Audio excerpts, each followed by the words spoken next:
what is a stable coin? A stable coin, Like, is Bitcoin a stable coin? no, a stable coin is it's stable. It's a cryptocurrency that's stable, that's pegged to the dollar or U.S. Treasuries or equivalent. But let's to simplify things, the issuer of a stable coin issues a piece of cryptocurrency, goes through the same blockchain settlement, everything like any cryptocurrency, but it's pegged. It's pegged to the US dollar. So basically the simple example is, if you buy you go buy a stable coin from an issuer, which could be banks after the Genius Act, right? A bank issues a stable coin. So just say you buy a dollar stable coin, it's pegged to a dollar, a US dollar. Why they peg it? It removes the volatility. So think of it this way. Right now, if you're using Bitcoin or any other cryptocurrency to buy something, right, it's kind of tricky, right? Because today it's worth this much, tomorrow the coin is worth a different value because the Bitcoin's volatility, it fluctuates. But when a stable coin is a cryptocurrency, sells through blockchain, but where it's pegged to a US dollar. So what does that allow you? So if the US dollar doesn't move, it doesn't move. If the US dollar moves a little bit, it moves like the dollar. So it's stable value. So it allows you to transact better because it's not moving around. Bitcoin could drop $5,000 a day, $10,000 a day. So okay, like say you would invest in a stable coin. I don't. The purpose of a stable coin really is not necessarily to invest in the stable coin. Right. You might as well go invest in the dollar or treasuries, right? Okay, To that me, makes sense. the idea behind a stable coin is allows you to have all the benefits of blockchain settlement of a cryptocurrency, meaning what? Right? Like your instant settlement, less transaction fees. No middleman. Right? Right? It allows you to make it more usable because it removes a stable coin, the way it's set up, removes the volatility, makes it a lot more quote unquote usable. I understand.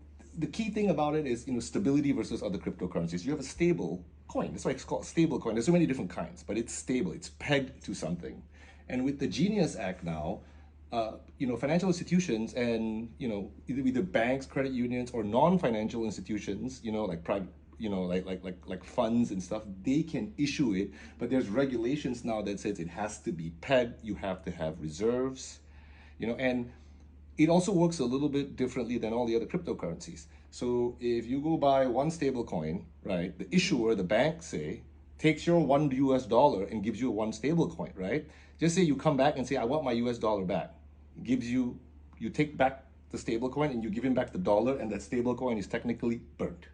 So the total number of stable coins out there is only is as much as the amount that's issued. I mean, it's as much people want it. So if 1 million people want a dollar stable coins, you get 1 million worth of stable coins out there, right?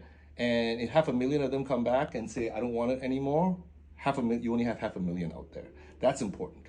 That's also another important factor of the stable coin. And the benefits for people, it's primarily to make pseudo, I call it pseudo sort of cryptocurrency, because the whole real idea about cryptocurrency is for, instant payments, 24/7 availability. So think of it this way. Right now, when you want to send money to somebody in another country, you have to send a wire, right? And what happens when you send a wire? You get a Fed reference number, right? And you hit send right now. It has to go through the Federal Reserve, yada, yada, yada, goes through the whole system, and then it gets credited through the SWIFT system to the other bank in the other country. It takes time, 24 hours, and then you got to pay wire fees. And all sorts of transaction fees behind the scenes gets charged. A stablecoin goes through a blockchain settlement. So literally, when you have a stablecoin, you want to pay someone else in another country with that stablecoin, it's instant. It goes through the blockchain, less transaction fees, 24/7 availability, right? But it does have the same risks as other things, like the blockchain being hacked.